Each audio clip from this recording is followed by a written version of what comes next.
Out of action since 1992, the old RT station, which is currently being transported behind me, will be moved to its new resting place, the dockyard, as part of a new heritage exhibit for the museum, which will be open later in winter. The building received a police escort as it travelled along St Mary's Walk, turning right down Reservoir Road and along Ross Road. The RT station used to be the lifeline for the Falklands, bridging the gap between residents in Stanley and Camp. We spoke to Leona Roberts a little bit earlier about the history of the RT station. Well, as far as we know, it was part of the West Yorks camp up in the west of Stanley during World War II. Then was moved down here onto St Mary's Walk in the 50s when the radio telephone station was set up. And yeah, that's how it operated then until 1991-92, when the camp telephone system was fully operational, and then the RT closed down, and with it, of course, a huge part of our social history sort of came to an end, really. Yeah, so it's quite sad for it to be leaving today and being moved to the dockyard. I would say not sad. I think it's a fantastic thing, but then, I mean, I'm biased, of course, but the reality is that where it was creating a problem for the fire station, very much blocking their view of the road as they came out. So they were concerned that there was going to be a problem there at some point in the future, so it was going to have to move.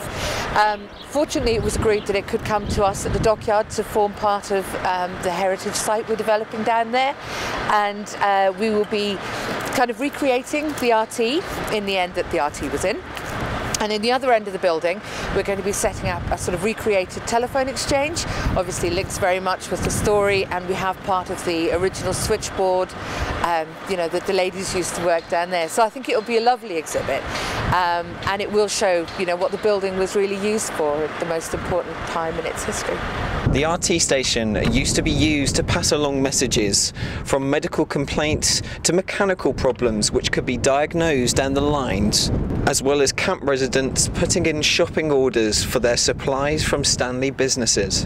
Adverse weather conditions halted the crane from lifting the RT station from the truck and temporarily to the adjacent ground, where it will remain until blocks are built to secure the historical building into place. Well, it's always sad for a historical building to be moved away from its home, especially one such as the radio transmission station, which holds a whole host of history involving both Camp and Stanley. It's been moved to a better place here at the dockyard, where it would be preserved and renovated so that future generations can see how it used to be used, and also to keep it intact. It's a great little building. It is listed, but its history is what makes it so important. So that we're actually going to be able to explain that to people. I think until you experience the way the RT worked, it's kind of hard to believe what it was. You know, it was a huge part of campers' lives in particular, and so it's lovely that we're going to be able to tell that story.